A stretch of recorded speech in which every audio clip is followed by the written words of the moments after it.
नमस्कार दोस्तों।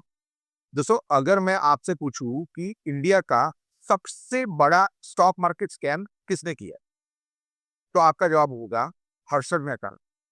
लेकिन क्या हो अगर मैं आपसे कहूं कि एक ऐसी कंपनी है जिसने मार्केट में एक ऐसा घोटाला किया हुआ है जो हर्षद मेहता के स्कैम से 375 गुना बड़ा हो सकता है। 15 लाख करोड़। जैसे ये अमाउंट इतना बड़ा है कि इंडिया के डिफेंस बजट के दुगना है और हमारी टोटल जीडीपी के ऑलमोस्ट 20%।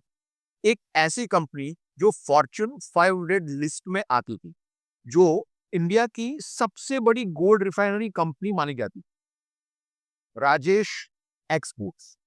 लेकिन इस कहानी में सबसे डरावनी बात पता है क्या है? इस कंपनी में इंडिया के सबसे बड़े इंस्टीट्यूशनल इन्वेस्टर यानी LIC, लाइफ इंश्योरेंस कॉर्पोरेशन का 10.8% स्टेक है। यानी इनडायरेक्टली इस स्कैम के अंदर आपका और मेरा पैसा फंसा हुआ है। दोस्तों, आज की इस वीडियो में हम 15 लाख करोड़ का मदर ऑफ ऑल स्कैम्स को डिकोड करेंगे। कैसे एक 1200 के लोन से शुरू हुई कंपनी ने पूरे सिस्टम को चकमा दिया और कैसे एक आम रिटेल इन्वेस्टर की एक सिंगल ईमेल ने इस इतने बड़े फ्रॉड का पर्दा फाश किया। Let's dive in. देखिए, कहानी शुरू होती है 1989 में।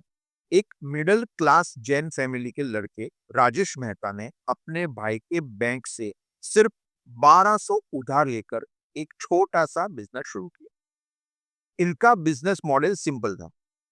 राजकोट से सस्ता गोल्ड खरीदो और उसे आगे बेचो। धीरे धीरे इन्होंने बेंगलोर के एक छोटे से गैरेज में सिर्फ 10 लोगों के साथ गोल्ड रिफाइनिंग और ज्वेलरी मेकिंग शुरू की।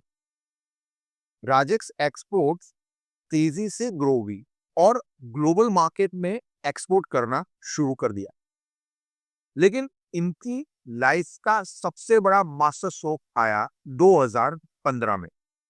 राजेश एक्सपोर्ट्स ने स्विट्जरलैंड की सबसे बड़ी गोल्ड रिफाइनरी वेलकेमी एसए को 400 मिलियन डॉलर, करीब 2800 करोड़ रुपीस में खरीद लिया।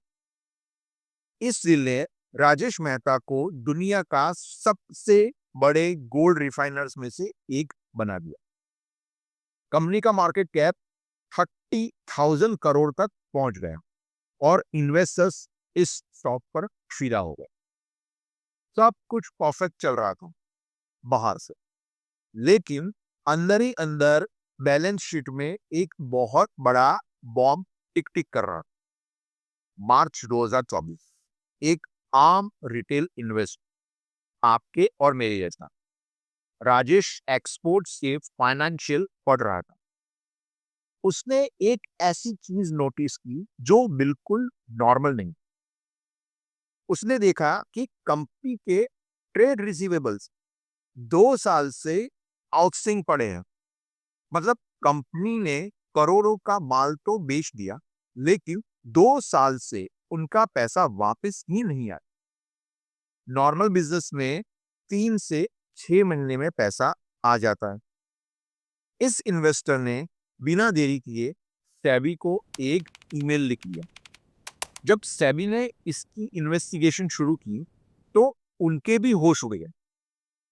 सेबी ने देखा कि फाइनेंशियल ईयर 2021 से फाइनेंशियल ईयर 2025 के बीच कंपनी ने 15.50 लाख करोड़ का कंसोलिडेटेड रेवेन्यू दिखाया था। लेकिन जब सेबी ने प्रूफ्स मांगे, तो कंपनी के पास 97% से 99% रेवेन्यू का कोई प्रूफ ही नहीं था। अब आखिर ये 15 लाख करोड़ पेपर पे आए कहां से? चलिए समझते हैं इनके magic tricks. Trick number 1, the Swiss illusion. देखिए, राजेश एक्सपोर्ट्स क्लेम करती थी कि उनका मेन रेवेन्यू उनकी स्विस कंपनी वेलकेमी से आता है। लेकिन वेलकेमी की खुद की ऑडिट रिपोर्ट में उनका रेवेन्यू सिर्फ 542 करोड़ का था। तो 500 करोड़ कमाने वाली कंपनी का पैरेल ग्रुप 2.8 लाख करोड़ का रेवेन्यू कैसे दिखा सकता है? सेबी ने पूछा तो कंपनी ने गोल बोल जवाब दिए। Trick number 2, the African ghost mind. Company ने अपनी बैलेंस शीट में दिखाया कि उन्होंने अफ्रीका में 135 करोड़ की एक गोल्ड माइन खरीदी है। सेबी ने कहा, भाई कागज दिखाओ और लोकेशन बताओ। Guess what? कंपनी के पास कोई लीगल डॉक्यूमेंट या वेरिफिकेशन नहीं था। एक हवा में माइन खरीद कर रख दी थी और एसेट के रूप में आपको दिखाई गई। अगर आपको लग रहा है कि सिर्फ इतना ही तो था, तो दोस्तों पिक्चर अभी बाकी है। ये तीसरी ट्रिक आपका दिमाग हिला देगी। देखिए, राजेश एक्सपोर्ट्स ने दिखाया कि उन्होंने एप्लुएंट शेयर्स एंड स्टॉक्स नाम के ब्रोकर से 11,487 करोड़ की सेल्स और परचेज किए। लेकिन जब सेबी उस ब्रोकर के पास वेरिफिकेशन के लिए आई, तो ब्रोकर में सीधा बोल दिया, भाई साहब, राजेश एक्सपोर्ट्स तो हमारा क्लाइंट ही नहीं। तो ये 11,000 करोड़ की ट्रेडिंग किसने की? इन्वेस्टिगेशन में पता चला कि राजेश मेहता अपने पर्सनल अकाउंट से गोल्ड एफ&ओ डेरिवेटिव्स में ट्रेडिंग कर रहे थे और उस पर्सनल सिक्योरिटी ट्रेडिंग के टर्नओवर को कंपनी की बुक्स में सेल्स एंड परचेस दिखाकर कंपनी का रेवेन्यू बढ़ाया जा। और हद तो तब हो गई जब फंड्स की सिंफनी का पता चला। राजेश मेहता ने कंपनी से करीब 339 करोड़ बिना किसी बोर्ड अप्रूवल के अपने पर्सनल अकाउंट में ट्रांसफर। उनके बेटे सिद्धार्थ मेहता अपने पर्सनल क्रेडिट कार्ड के एक्सपेंसेस और ट्रिप्स का खर्चा कंपनी के अकाउंट्स पर डाल रहे हैं। ये पूरा का पूरा कॉर्पोरेट गवर्नेंस का फेलियर था। अब आप सोच रहेंगे, तो क्या हुआ, मेरा क्या नुकसान है? दोस्तों, सेबी का ये इंटरिम ऑर्डर आने के बाद राजेश एक्सपोर्ट्स के शेयर जो कभी 800 से 900 के लेवल पर ट्रेड करते थे, वो 80% क्रैश होकर 100 रुपए के बीच आ गए। हजारों रिटेलर्स इन्वेस्टर्स को पैसा इसमें डूबता हुआ नजर आया। लेकिन सबसे बड़ा सवाल खड़ा होता है एलआईसी।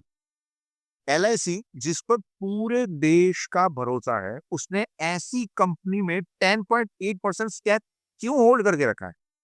जब कंपनी फाइनेंशियल नंबर्स पर सवाल उठा रहे थे, शेयर लगातार गिर रहा था, तो क्या एलआईसी ने अपना ड्यू डिलीजेंस नहीं किया था?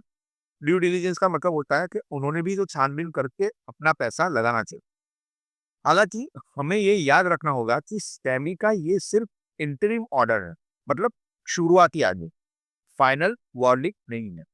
अब राजेश मेहता ने टीवी इंटरव्यूज में इन एलिगेशंस को डिनाई किया और कहा कि ये सिर्फ एक कम्युनिकेशन गैप और उनका रेवेन्यू जेन्युइनली।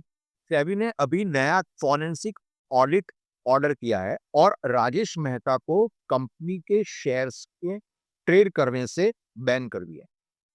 15 लाख करोड़ का इन्फ्लेटेड रेवेन्यू, सर्कुलर ट्रेडिंग, गोस गोल्ड माइंस और SNO trading in the name of company sales. ये case Indian stock market history का सबसे बड़ा केस बन सकता है। आपको क्या लगता है, क्या ये सच में इंडिया का सबसे बड़ा स्कैम है या सिर्फ एक बड़ी अकाउंटेंसी मिस्टेक? और क्या एलआईसी जैसे बड़े इंस्टीट्यूशंस को ऐसे स्टॉक्स में पब्लिक का पैसा लगाने से पहले और स्ट्रिक्ट चेकिंग करनी चाहिए? दोस्तों, अपने व्यूज मुझे कमेंट्स में जरूर बताइए। अगर आपको इस स्कैम की ये सिंपलेस्ट एक्सप्लेनेशन पसंद आई हो, तो वीडियो को लाइक करें और चैनल को सब्सक्राइब, ताकि आप ऐसे आई ओपनिंग केस स्टडीज मिस ना करें। Share this video with every investor you know. मिलते हैं अगली वीडियो में। तब तक के लिए स्टे इन्फॉर्म, स्टे सेफ। धन्यवाद।